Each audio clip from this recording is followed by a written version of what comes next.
Se você tem dívidas, preste bastante atenção no assunto do nosso BDT Responde, a penhora, um instrumento da Justiça que utiliza um bem móvel ou imóvel para assegurar que uma dívida seja paga. Em linhas gerais, é isso. Mas há várias situações, direitos de quem paga e de quem deve, nesses casos em que está incluída a penhora. É sobre isso que a gente vai falar com o advogado Murilo Sudré, que é especialista nessa área, também professor universitário. Eu já te convido a participar dessa conversa pelo QVT e o WhatsApp 984511111. Aproveite a oportunidade para tirar a sua dúvida. Muito bom dia, doutor Murilo. Satisfação estar falando com você aqui no BDT. Bom dia, Chelsea. Bom dia a todos os telespectadores. Vamos bater um papo, então, sobre penhora. Olha, antes de tudo, penhor e penhora tem diferença, né? E aí as pessoas às vezes confundem as duas coisas. Explica pra gente. São institutos bem diferentes. O penhor é um instituto de direito civil, que é quando uma pessoa que esteja com uma obrigação de pagar não adimplida, possa ter os seus bens retidos em pagamento de uma dívida, que posteriormente será objeto de um processo, e esse penhor pode vir a ser transformado em penhora. Isso é a reserva do penhor legal. Certo. Existe também o penhor como uma forma de garantia, como aquele penhor da Caixa Econômica das Joias. São institutos diferentes. Certo. Penhorar, quando tem um bem já envolvido ali, tem que haver esgotar todas as tentativas de negociação, ou se já tem um bem lá naquele contrato que pode ir para a penhora, nem precisa haver tentativa? Como é que isso acontece?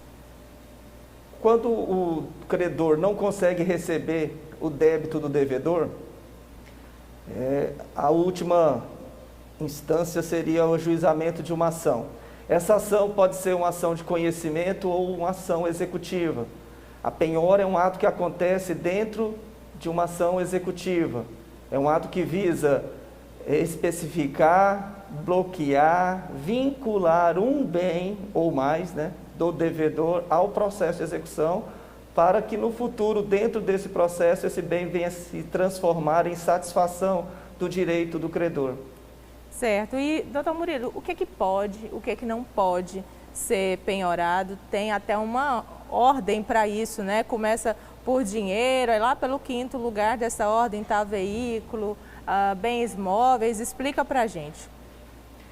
Pode ser penhorado todos os bens presentes e futuros do devedor. Existe uma ordem que não é uma obrigação de ser seguida. Ela começa com dinheiro, ela passa por títulos com cotação em bolsa, ela vem para bens móveis, imóveis, animais semoventes e de criação, e pode ter penhora de empresa, de faturamento, de renda, de promessa de compra e venda, de direitos, de créditos. É uma infinidade de bens que podem ser penhorados, mas a lei também prevê uma gama de bens que são considerados impenhoráveis. E a gente vai falar disso já já. Falando de dinheiro, no caso de salário, por exemplo, como é que funciona? É o valor integral ou tem um percentual em cima do salário? Nesse caso, quando a penhora envolve dinheiro, como é que funciona? A regra do dinheiro é que ele não pode ser penhorado para pagamento de qualquer tipo de dívida. O dinheiro, o salário da pessoa, ele é impenhorável. A aposentadoria, benefícios que ela recebe. Tem exceções, claro, mas o salário é impenhorável, mas é o salário do mês. Aquele trabalhador que recebe todo mês em sua conta e vai juntando dinheiro, a partir do momento que não é mais pertinente daquele mês que ele está recebendo, aquele dinheiro se transforma em investimento. E aí isso pode ser penhorado. Então, dinheiro em conta pode ser penhorado, mas a lei estabelece algumas limitações. Por exemplo, o dinheiro depositado em caderneta de poupança, ele tem um limite de até 40 salários mínimos para que ele possa ser objeto de uma penhora. Então, não é toda qualquer quantia, depende da fonte dessa quantia, do numerário desta quantia, que ela possa ser penhorada. E a gente vai agora tocar num ponto que tem muita divergência, às vezes, sobre imóveis, sobre penhora de imóveis. Tem exceção na lei para penhorar, por exemplo, se é bem de família, não pode até certo ponto, né? Porque tem umas decisões aí. Comenta isso para a gente. O imóvel do devedor ele pode ser objeto de penhora. Basta que o credor localize este imóvel, a consulta é pública através de qualquer cartório de registro de imóveis, leve ao conhecimento do juiz que existe um imóvel em nome do devedor e peça a penhora. O juízo lavra um termo ou auto de penhora e aí o próprio credor pode pegar esse documento dentro do processo e averbar a penhora no registro de imóvel. Isso lhe dá segurança porque evita que o devedor possa transferir, vender, alienar este imóvel a terceiros, fraudando a execução. Agora, não são todos os imóveis que podem ser penhorados. Existem os imóveis considerados por lei como impenhoráveis. O que a gente chama de bem de família. E a lei considera esse bem de família, aquele que serve a família, para a sua moradia, para o seu sustento, como um bem impenhorável. Pois é, e aí sendo bem de família, e aí tem até onde é que vai o conceito de família nisso? Porque, por exemplo, se o devedor não mora mais naquele imóvel, mas de repente uma ex-esposa com filhos mora ali, ainda é considerado bem de família ou ele precisa estar morando lá para ir para a penhora? Como é que funciona? Sim, esse tema é muito rico. A jurisprudência hoje considera como bem de família não só aquele que o núcleo familiar mora. Pode ser inclusive um bem de uma pessoa solteira. A pessoa tem um apartamento, solteiro, é considerado bem de família. Precisa morar no imóvel para ser considerado bem de família? Não necessariamente.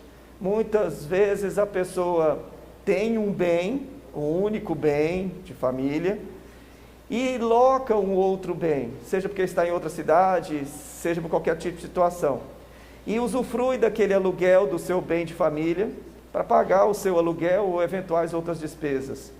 A jurisprudência, decisões dos tribunais entendem que estende-se o conceito de impenhorabilidade do bem de família também para estes bens. Nós tivemos um caso, Chelsea, recente, de uma família que cedeu o seu bem de família para a residência do sogro, do pai de um dos cônjuges, e morava de aluguel.